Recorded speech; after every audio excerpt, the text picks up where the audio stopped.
بتائیے کہ آج کے ہمارے تاجر لوگ جھوٹ نہیں بولتے؟ سوچئے ذرا، لوگ سمجھتے ہیں بڑا مسلمان ہونا آسان سمجھتے ہیں مسلمان ہونا، کہ رسمن مسلمان چلے آ رہے ہیں، باپ دادا مسلمان تھے تو جنت ٹھیکے میں لی ہوئی ہے ہم نے بھائی، وہ جنت میں تو چلے ہی جائیں گے۔ یاد رکھیں جنت تو میرے اللہ کی ہے، تو اللہ جنت اسی کو دے گا جو دنیا میں اللہ کی منشا پہ چلے گا، جنت اللہ اسی کو دے گا جو دنیا میں اللہ سے ڈر کے چلے گا، جنت اسی کو ملے گی جو قدم بھی اٹھائے گا تو اللہ کی منشا کے مطابق، جو اپنا ہاتھ بھی اٹھائے گا تو اللہ کی منشا کے مطابق، نبی کی شریعت کے مطابق جنت اسی کو ملے گی۔ تو آج کے تاجر جھوٹ نہیں بولتے، یہ نہیں کہتے کمپنی کوئی اور ہوتی ہے، ٹیگ لگا کر کے 2 نمبر کا مال اس کمپنی میں نہیں بیچتے، بیچارے والے کو، سامنے والے کو بیوقوف بنا رہے ہو، اللہ کو بھی بیوقوف بنا لو گے نعوذ باللہ۔ مال کہیں کا ہوتا ہے، کہیں کا کیا کر کے نہیں بیچتے، جھوٹی قسمیں مال بیچنے کے لیے جھوٹی قسمیں نہیں کھاتے، بے دھڑک اللہ کی قسم کھا کر کے مال بیچ دیتے، اللہ کی قسم ہمیں اتنا میں آیا ہے، اپنے 4 پیسوں کے نفع کے لیے اللہ کے نام کو بیچ کر کے شرم نہیں، اپنے 4 پیسوں کے نفع کے لیے کیوں اپنی آخرت کو تباہ کر رہے ہو؟ 2 نمبر کا مال بیچ کر کے کیوں اپنی آخرت کو تباہ کر رہے ہو؟ کمپنیاں بدل کر کے کیوں دوسروں کو دھوکہ دے رہے ہو؟ 4 پیسے کم کماؤ، ہمارے بڑوں نے بھی تو پیسے کمائے، دنیا بنائی، کہاں ہے آج ان کی دولت؟ کہاں ہے وہ دولت کما کر کے کہاں چھوڑ کر کے؟ کون لے جاتا ہے قبروں میں دولت؟ کون لے جاتا ہے اپنے ساتھ یہ مال و دولت؟ اس لیے یہ سارے وہ جرائم تھے جو شعیب علیہ السلام کی قوم نے کی، اور آج یہ امت بھی، اس امت کے تاجر پیشہ لوگ یہ سب کچھ کر رہے ہیں۔ اور اگر یہ تاجر پیشہ لوگ تجارت کرنے میں نبی علیہ السلام کی اصول کو اپنا لے، نبی علیہ السلام نے جو مبارک طریقہ بتایا اس کو اپنا لے، تو پھر وہ فضیلت بھی سن لیجیے۔ اللہ بڑا قدردان ہے، جو اللہ کی رضا کے مطابق اللہ سے ڈر کر کے اللہ کے احکام کو پورا کرتا ہے، تو اللہ کے ہاں اس کے لیے وعدے بھی بہت بڑے بڑے۔ فرمایا التاجر الصدوق مع النبیین والصدیقین والشہداء، کہ سچا تاجر کل قیامت میں نبیوں کے ساتھ ہوگا، سچا تاجر کل قیامت میں صدیقین اور شہداء کے ساتھ ہوگا۔ یہ کم فضیلت ہے؟ 4 پیسے کم سے کم کماؤ، حلال سے کماؤ، دھوکہ مت دو، اور دھوکہ دے کر کے مال بیچنا، آقا علیہ السلام کی یہ حدیث ذہن میں رکھیے، آقا علیہ السلام نے فرمایا من غش فلیس منا، جو دھوکہ دے وہ میری امت میں سے ہے ہی۔ اسی طریقے سے ایک اور مثال کے ذریعے سے بات سمجھاتا ہوں۔ قوم لوط علیہ السلام کی جو قوم تھی، یہ ہم جنس پرستی کے گناہ میں ملوث تھی، اس کو لواطت والا عمل کہتے ہیں، یعنی وہ آج دنیا میں اس کو بڑا پروموٹ کیا جا رہا ہے، دنیا کے ممالک دھڑا دھڑ اس کو قانونی حیثیت دے رہے ہیں کہ بھائی مرد اور عورت کی آپس میں شادی، یہ تو بہت پرانی بات ہو گئی، یہ تو بہت پرانی بات ہے، مرد اور عورت کی شادی تو ہوتی ہے، اس میں کون سی بات ہے؟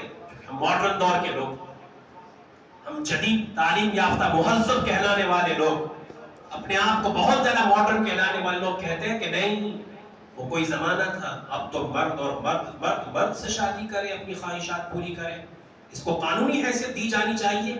اور بے شرمی کی حد دیکھیے کہ بینر لیے، پمفلٹ لیے اور چوراہوں پر کھڑے ہو کر کے اس کا استقبال کیا جاتا ہے، جہاں کہیں یہ پاس ہو جائے تو دوسری جگہ کے لوگ پھر اس کی ڈیمانڈ کرتے ہیں کہ ہمارے یہاں بھی ہونا چاہیے کہ مرد اپنی خواہش مرد سے پوری کرے، عورت اپنی خواہش عورت سے پوری، اس کو ہم جنس پرستی کہتے ہیں۔ اس گناہ کے اندر مبتلا تھی شعیب لوط علیہ السلام کی قوم، قرآن نے اس کو بہت تفصیل کے ساتھ بیان کیا ہے۔ لوط علیہ السلام یہاں تک اپنی قوم کو کہہ رہے ہیں ہؤلاء بناتی ان کنتم فاعلین، اور ظالموں، چونکہ لوط علیہ السلام کے پاس جب بھی مہمان آتے تھے تو وہ ظالم ان مہمانوں کے پیچھے پڑ جاتے تھے بدفعلی کرنے کے لیے، چھین کر کے ان کے ساتھ گناہ میں ملوث ہوتے تھے۔ شعیب لوط علیہ السلام نے ایک مرتبہ یہاں تک کہا ہؤلاء بناتی ان کنتم فاعلین، ظالموں یہ میری بیٹیاں ہیں، اگر تمہیں کچھ کرنا ہی ہے، بیٹیوں سے مراد ان کی ذاتی بیٹیاں نہیں، قوم کی بیٹیاں، یہ بیٹیاں موجود ہیں، کیوں اپنی خواہشات غلط طریقے سے پورا کرتے ہو؟ أَإِنَّكُمْ لَتَأْتُونَ الرِّجَالَ شَهْوَةً مِّن دُونِ النِّسَاءِ بَلْ أَنْتُمْ قَوْمٌ تَجْهَلُونَ، قرآن نے کہا تم بہت جاہل لوگ، بل انتم قوم مسرفون، تم بہت حد سے تجاوز کرنے والے لوگ ہو کہ لڑکیوں کو چھوڑ کر لڑکوں کے ذریعے سے اپنی خواہشات پوری کرتے ہو۔ ایک وقت تک لوط علیہ السلام نے سمجھایا باز آ جاؤ، لیکن وہ الٹے، یہاں تک کہ پھر 26ویں پارے میں حضرت ابراہیم علیہ السلام کا ذکر کرتے ہوئے قرآن نے کہا هل اتاک حدیث ضیف ابراہیم المکرمین، کیا تمہارے پاس ابراہیم کے مہمانوں کا، معزز مہمانوں کی خبر پہنچی ہے؟ اللہ اکبر، ابراہیم علیہ السلام کے پاس یہ فرشتے آئے ہیں اور ابراہیم علیہ السلام کو بیٹے کی خوشخبری دینے کے لیے آئے، اور لوط علیہ السلام کی قوم پر عذاب لے کر کے آئے۔ جب وہ فرشتے انسانی شکل میں آئے، آ کر کے بیٹھے، ابراہیم علیہ السلام چونکہ بڑے مہمان نواز تھے، ابراہیم علیہ السلام نے فوراً جو ہے کھانے کا انتظام کیا اور لا کر کے ان کے سامنے وہ بچا رکھا، گوشت تیار کر کے رکھا۔ تو وہ تو چونکہ فرشتے تھے انسانی شکل میں، تو فرشتے کھاتے پیتے تو ہے نہیں، تو ابراہیم علیہ السلام نے تو رکھ دیا کہ میرے مہمان ہیں یہ، لیکن وہ کھا نہیں رہے تھے۔ ابراہیم علیہ السلام اندر سے ڈر کے فَأَوْجَسَ مِنْهُمْ خِيفَةً، ابراہیم علیہ السلام ڈر گئے کہ کیا ہو گیا، یہ کھاتے کیوں نہیں ہیں؟ قَالَ أَلَا تَأْكُلُونَ، تم کھاتے کیوں نہیں ہو؟ کھاتے کیوں نہیں ہو؟ تو ابراہیم علیہ السلام جب دیکھا فرشتوں نے کہ یہ ڈرے ہوئے تو کہا قالوا لا تخف، ابراہیم ڈریے مت، وبشروه بغلام علیم، آپ کو ایک جاندار بیٹے کی خوشخبری دینے آئے ہیں۔ جب یہ خوشخبری اندر ان کی اہلیہ نے سنی، ابراہیم علیہ السلام کی اہلیہ نے، فاقبلت امرأته في صرة، ابراہیم علیہ السلام کی اہلیہ نے اپنے ماتھے پر ہاتھ مارا، فسکت وجہها، اندر سے دوڑتی ہوئی آئی، فسکت وجہها، ماتھے پر ہاتھ مارا، وقالت عجوز عقیم، کہنے لگی بڑھیا بانج، اپنے بارے میں تو بڑھیا بھی ہوں، میں تو بانج بھی ہوں، مجھے کہاں سے بیٹا ہوگا؟ قالوا كذلك، فرشتوں نے کہا ایسے ہوگا، انه هو العزیز الحکیم، وہ اللہ زبردست حکمت والا ہے، اس کے خزانے سے آئے گا بیٹا، مایوس کیوں ہوتے ہو؟ اور پھر آگے قرآن نے کہا قال فما خطبكم ايها المرسلون، ابراہیم علیہ السلام نے پوچھا اے فرشتوں، اے بھیجے ہو، تمہیں کس مشن پر بھیجا گیا ہے؟ تم کیا لے کر کے آئے ہو اللہ کی طرف سے؟ فرشتوں نے کہا انا ارسلنا الى قوم مجرمین، ہم کو ایک ایسی مجرم قوم کی طرف بھیجا گیا ہے، لنرسل علیہم حجارۃ من طین، تاکہ ہم ان پر پتھروں کی کنکریاں برسائیں، مسومۃ عند ربک للمسرفین، جو ان کے نشانے پر لگے گی، جس پر ان کے نام لکھے ہوں گے، للمسرفین، حد تجاوزی کرنے والوں کے لیے۔ تو یہ لوط علیہ السلام کی قوم پر فرشتے عذاب لے کر کے آئے، اور پھر اللہ کی طرف سے جبرائیل امین ان کو آسمان، پوری بستی کو اٹھا کر کے لے کر کے گئے، اور آسمان سے ان کو زمین پر پٹک کر کے ان کو بالکل نیست و نابود کر دیا۔ آج بھی جو لوگ ان مقامات پر، عمان کے قریب کوئی بستی ہے جہاں پر آج بھی وہ جگہ موجود ہے جہاں پر لوط علیہ السلام کی قوم کو ہلاک کیا گیا تھا، آج تک وہاں پر کوئی چیز نہیں اگلی۔ تو یہ ہم جنس پرستی تو لوط علیہ السلام کی قوم کر کے گئی، اور وہ بھگت گئی، اللہ کے عذاب کو دیکھ گئی۔ تو کیا اس امت میں تو سبھی شامل ہے نا، تو کیا اس امت کے اندر یہ ہم جنس پرستی نہیں ہے؟ اپنے ہو کے غیر ہو، نہیں ہے یہ عمل؟ بہت زیادہ کثرت کے ساتھ اور بہت اہتمام کے ساتھ اس کو پھیلانے کی کوشش کی جا رہی ہے۔ تو یہ دو مثالیں میں آپ کو بتلا کر کے یہ بتلانا چاہتا ہوں، اور بہت سارے گناہ ہیں جو امت کر کے گئی وہ امت کر رہی ہے، سب کچھ اس امت کے اندر ہو رہا ہے۔ اس لیے قبل اس کے کہ ہماری گردن دبوچ لی جائے، قبل اس کے کہ ہم اللہ کے عذاب میں جکڑے جائیں، ہاں ایک بات یہ بھی یاد رکھیے، ضروری نہیں کہ اللہ کا عذاب دنیا میں ہی آئے، ہو سکتا ہے اللہ پاک کہے کہ کوئی بات نہیں، مہلت دے دو ان کو کر لینے دو، ڈیل دے دو، ان کو چلنے دو، جیسے چلتے ہیں چلنے دو، مرنے دو پھر پوچھوں گا ہی نہیں، مرنے تو جب قبر میں رکھا جائے گا پھر پتا چلے گا کہ کیا کھا کر کے آئے، کیا کما کر کے آئے، کیا لے کر کے آئے۔ آج ہی ہم تعلیم کر رہے تھے یہاں اعتکاف میں کہ اگر موت کے مرنے کے بعد کیا کچھ قبر میں ہونے والا ہے، اگر کسی کو حقیقت میں پتا چل جائے تو وہ کبھی بھی خوشی کے ساتھ کوئی چیز نہ کھائے۔ ہم نے مذاق سمجھا ہے مرنے کو، ہم نے سمجھا ہی نہیں ہے کہ موت بھی کوئی چیز ہے، اللہ کے سامنے پیشی بھی کوئی چیز ہے، قبر کی زندگی بھی کوئی چیز، سمجھا ہی نہیں۔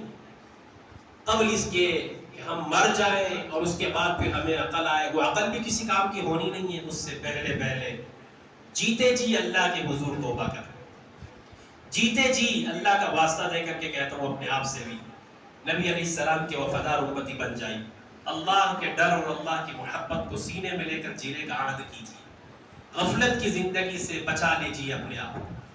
یہ چند روزہ زندگی ہے، پتہ نہیں کب کس کی شام ہو جائے. ویسے بھی تو آج جب بھی جدھر منہ کرو موت کی خبر سننے کو ملتی ہے، جدھر سے منہ کرو خبر موت کی سننے کو ملتی ہے. یوں کہا جاتا ہے ہٹا کٹا نوجوان تھا، پتہ نہیں کیا ہو گیا. یوں کہا جاتا ہے ابھی گھر سے نکلا تھا، یہ ہو گیا. تو یاد رکھیں یہ قرب قیامت میں اچانک اموات یہ قیامت کی علامات میں سے ہے. اور ویسے بھی اب قیامت بہت دور نہیں ہے. جو کچھ ہو رہا ہے نا، نبی علیہ السلام کی مبارک حدیث کی روشنی میں چند بڑی بڑی علامات باقی ہیں، ورنہ اکثر نشانیاں قیامت کی آ چکی ہیں. ہم نبی علیہ السلام کے زمانے سے بہت دور کے لوگ ہیں، لیکن ہمارے پاس اللہ کا قرآن ہے، نبی کا فرمان ہے. اس لیے اللہ کے قرآن کے ساتھ ربط پیدا کیجیے. اللہ کے قرآن کو اپنے سینے سے لگائیے، پڑھیے اس قرآن کو. قرآن ہم سے بہت کچھ کہتا ہے، بہت پیارے انداز میں قرآن ہم سے کہتا ہے. جگہ جگہ کی رہنمائی قرآن ہمیں دیتا ہے. اس لیے قرآن سے تعلق پیدا کیجیے. نبی کو دھوکہ مت دیجیے. نبی کے سینے پر آرے مت چلائیے. نبی کے دل کو چھلنی مت کیجیے. کل قیامت میں اپنے نبی سے شفاعت لینی. کل قیامت میں نبی کے دستے بابرکت سے جام کوثر پینا ہے. یہ ساری چیزیں ذہن میں رکھ کر کے خدا کے لیے زندگی کو بدلنے کی کوشش کیجیے. ہاں دنیا کمائیے، کوئی انکار نہیں ہے. دنیا میں آگے بڑھیے، بڑی بڑی تعلیم حاصل کیجیے، لیکن یہ جان کر کے پہچان کر کہ میرا پہلا تعارف مسلمان ہونا ہے، میرا پہلا تعارف نبی کا امتی ہونا ہے. مجھے کل قیامت میں اولین آخرین کے سامنے کھڑا کیا جائے گا. اس وقت وہاں اگر اللہ نہ کرے میری اور آپ کی رسوائی ہو گئی تو کیا ہوگا؟ ایک طرف صحابہ کھڑے ہوں گے اپنی قربانیاں لے کر، ایک طرف صحابہ کھڑے ہوں گے اپنے اعمال کو لے کر کے، ایک طرف صحابہ کھڑے ہوں گے اپنی زندگی بھر کی جمع پونجی کو لے کر کے، اور ایک طرف میں اور آپ کھڑے ہوں گے اللہ کے سامنے کہ ہم تو فرض نماز بھی وقت پر نہ ادا کر سکے، ہم تو نمازوں کو بھی اہتمام سے نہ ادا کر سکے. گردن کٹانے کی باتیں تو بہت دور کی رہیں، بچوں کو یتیم کرانے کی باتیں تو بہت دور کی رہیں، اہلیہ کو بیوہ کرانے کی باتیں تو بہت دور کی رہیں. ہم تو نبی کے طریقے پر بھی نہ چل سکے. ہم تو نبی کے طریقے پر چلتے ہوئے شرم محسوس کرتے ہیں. ہم کیسے لوگ ہیں؟